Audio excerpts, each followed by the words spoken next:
Om is not merely a word. It is not just a sound. It is the very fabric of existence, the unmanifest manifesting. Before the beginning, there was a hum, a vibration. This is the essence of Om. It is the primordial sound from which all other sounds, all words, all forms, and indeed all of creation emerged. Think of it not as something you say, but as something that is. It is the foundational reverberation of the cosmos. This sound is not limited to any one religion or culture. It is the universal signature of the source of creation, a subtle reminder of where everything comes from and to where everything returns. This recognition is the first step towards a deeper understanding of life itself. The origin of Om is lost in the mists of time, far beyond recorded history. Ancient seers, the rishis of India, did not invent Om. They perceived it. In their profound states of meditation, when their consciousness expanded beyond the physical, they heard this fundamental sound. They recognized it as the sound of the divine, the creative intelligence that orchestrates the universe. It is the sound that is present even in absolute stillness, the sound of silence itself. This is why Om is considered sacred, a direct link to the ultimate reality. To connect with Om is to connect with the very source of your being, and the being of everything around you. It is a tool, a key, to unlock dimensions beyond the ordinary perception. This sacred syllable is a bridge between the individual and the cosmic. When you utter Om, or even when you listen to it with focused attention, you are aligning yourself with the universal vibration. It is like tuning an instrument. Your own system begins to resonate with the harmony of existence. This connection is not about belief, it is about experience. The divine is not an entity sitting somewhere above. It is the very energy that makes life happen. Om is the most direct expression of this energy. It is the subtlest, yet most powerful, manifestation of consciousness. Understanding this is crucial if you wish to navigate your life with clarity and purpose, rather than being tossed around by circumstances. The power of Om lies in its ability to transcend the limitations of the mind. The mind is constantly chattering, creating noise, and obscuring the deeper realities. Om, when experienced, cuts through this noise. It is a sound that stills the mind, not by force, but by its inherent nature. It is the sound of emptiness, and in that emptiness, everything is contained. This is not a philosophical concept. It is an experiential reality. When you touch this dimension, you touch the divine. It is not about seeking something outside of yourself. The divine is not elsewhere. It is the core of who you are. Om is simply the pointer, the guide, the resonant frequency that helps you turn your attention inward to that profound truth. The Ordin Magna Om believed that true power came not from controlling others, but from mastering oneself, and Om was the supreme tool for this inner alchemy. Their aim was to help individuals realize their inherent connection to the totality, becoming a conscious participant in the cosmic dance. It was said that they possessed knowledge of seed sounds or bija mantras derived from Om, each holding the key to a particular cosmic force or energy. Their practices involved intricate methods of chanting Om, internalizing its vibration, and using it to purify the layers of one's being. This was a meticulous science, requiring immense discipline and dedication. Legends also speak of the order's deep understanding of how Om connects to the very structure of the universe. They perceived that specific intonations and modulations of Om could resonate with different aspects of creation, different dimensions of existence. One core teaching of the Ordin Magna Om was that the mind itself is a form of energy, a subtler vibration. By consciously working with Om, one could refine and elevate the quality of their mental energy. They saw thoughts not as random occurrences, but as specific patterns of vibration. Negative thoughts, they taught, create dissonant frequencies, leading to suffering and disease.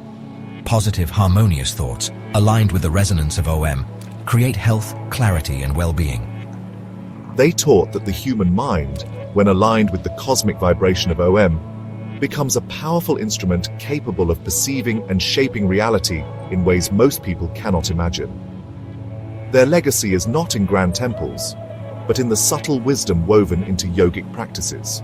The teachings of the Ordin Magna Om were passed down through direct experience, from guru to disciple, in an unbroken lineage. They understood that the power of sound, particularly Om, could directly influence the human system, the body, the mind, the emotions, and the very energies that constitute life. Anecdotes speak of masters within this order who could heal ailments, manifest phenomena, and even influence the elements, not through magic, but through a profound understanding of vibratory patterns. They were not a religious sect. They were scientists of the inner world. Their laboratories were the caves and forests. Their instruments were their own refined consciousness. They believed that the entire universe was a symphony of vibrations, and OM was the master key that could unlock its profound secrets and powers. There have always been those who dedicated their lives to understanding the deepest mechanics of existence. The Ordin Magna Om, as legends tell, was one such ancient and highly secretive order of sages and mystics. Their sole focus was the exploration and mastery of OM, not just as a chant, but as the fundamental science of creation and consciousness. The resonance of OM is found in the hum of the earth, the roar of the ocean, the rustling of leaves, and even scientists are beginning to find, in the background, radiation of the cosmos. It is the signature of the universe, a constant reminder that everything is interconnected, born from the same vibrational source. The mystics and yogis simply developed a technology to consciously connect with and utilize this fundamental vibration for inner transformation. The pervasive nature of OM suggests its universality. It is not a sound that belongs to Hindus, Buddhists, or Jains alone. It belongs to existence itself. When you chant OM, you are not subscribing to a dogma, you are aligning yourself with a fundamental law of nature. It is like gravity. It works for everyone, regardless of belief. Consider also the ancient Egyptian reverence for certain sounds and incantations, or the powerful use of chanting in shamanic traditions across continents. These practices, though diverse in their expression, all tap into the inherent power of sound to affect consciousness and reality. OM, in its specific structure, is seen as the most complete and fundamental of these creative sounds. It is not just a sound. It is the sound. It is the background score of the universe, always present, whether we are aware of it or not. If you look deeply, you will find echoes of this concept in many cultures and religions across the world. The idea of a primal word or sound that brought forth creation is a recurring theme. For instance, in the Christian tradition, the Gospel of John states, "In the beginning was the Word, and the Word was with God, and the Word was God." While different in form, the underlying concept of a creative sound, a divine utterance, shares a deep resonance with OM. It points to the understanding that vibration is fundamental to existence. It represents the beginning, the middle, and the end.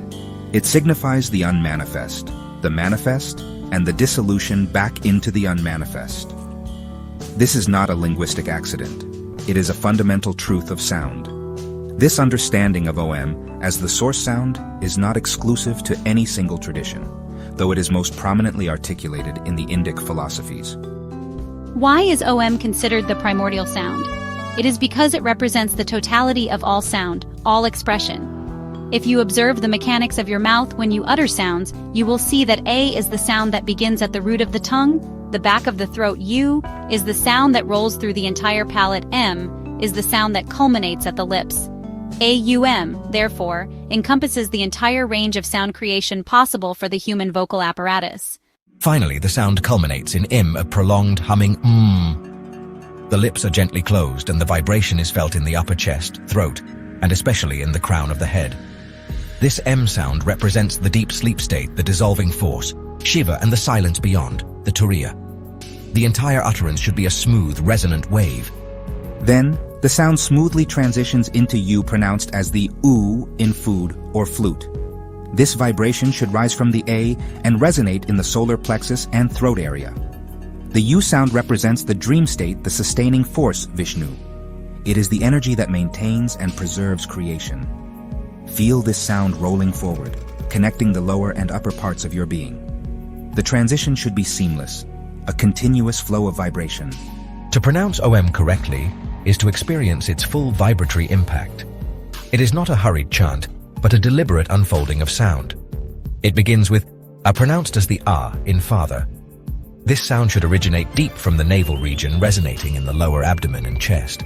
Feel the vibration expanding from within. This sound represents the waking state, the creative force Brahma. Allow this sound to be full and open, a resonance that fills your being with a sense of groundedness and presence. It is the emergence of creation from the void.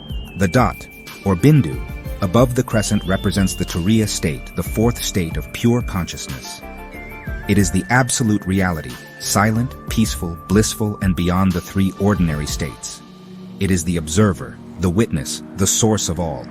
The crescent shape above these three curves is Maya, the veil of illusion which prevents us from seeing the ultimate reality.